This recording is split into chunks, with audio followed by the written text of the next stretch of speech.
우리나라의 인구 분포를 살펴보도록 하겠습니다. 자, 우리나라 같은 경우는 이 과거와 현재를 비교해봐서 인구 분포에 좀 뚜렷한 변화가 나타나고 있습니다. 자, 이유를 지금부터 설명을 해볼게요. 먼저 산업화. 이 산업화가 이루어지기 이전 시대.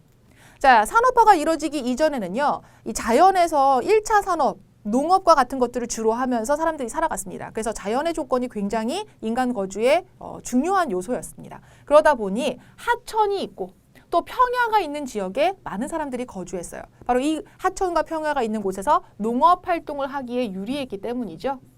우리나라의 이 하천과 평야가 많은 곳은 남서부 지대가 되겠습니다. 그래서 남서부 평야지대에 인구가 집중되어 있었고, 반대로 북동부는 산지가 많고 또 이 산지가 있다 보니까 이 평야가 없고 농사를 짓기 좀 불리하고 좀 서늘한 기후가 나타나겠죠. 그로 인해서 인구가 좀 희박했어요. 자, 그러면 산업화 이후로 가보도록 할게요. 산업화 이후는 어떤 변화가 생겼을까? 자, 우리나라 같은 경우는 1960년대를 기준으로 해서 그 이후부터 산업화가 진행되기 시작합니다. 자, 그러다 보니까 산업화가 이루어지고 있는 곳으로 일자리가 많이 생기고 사람들이 몰려 들어가는 현상, 이촌향도.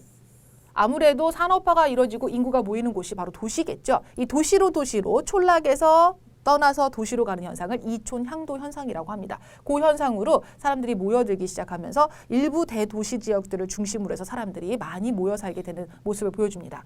대표적인 곳이 수도권 그리고 남동 해안 지역입니다. 수도 서울특별시를 중심으로 주변에 있는 경기도와 인천 같은 곳들을 이제 수도권이라고 해서 인구가 많이 밀집되어 있고요. 남동 해안 지역에서는 중화공업이 발달하면서 산업이 발달하고 또 일자리가 풍부해지면서 인구가 많이 밀집되어 있습니다. 부산이나 대구, 포항, 광양과 같은 곳들이 대표적이에요.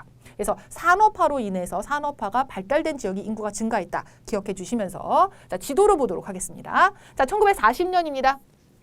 1960년대 산업화가 이루어지기 이전이죠. 그래서 의주에서부터 영일만까지를 쭉 연결해서 봤더니 요 남서부 지역을 중심으로 평야와 하천이 많고 농업이 발달해서 인구가 많은 것을 볼 수 있습니다. 주황색이나 붉은색이 나타날수록 인구가 많아요. 자, 그런데 2000년 이제 산업화 이후를 보니까요. 수도권이 굉장히 많이 붉어졌죠. 그리고 이렇게 대도시 일부 지역들 중심으로 인구가 많이 밀집되어 있습니다. 반면 강원도 산간 지역이라든지 경상북도 쪽, 전라남도 쪽은 촌락이나 농업이 많이 발달해 있습니다. 그래서 인구가 좀 희박한 지역에 해당합니다.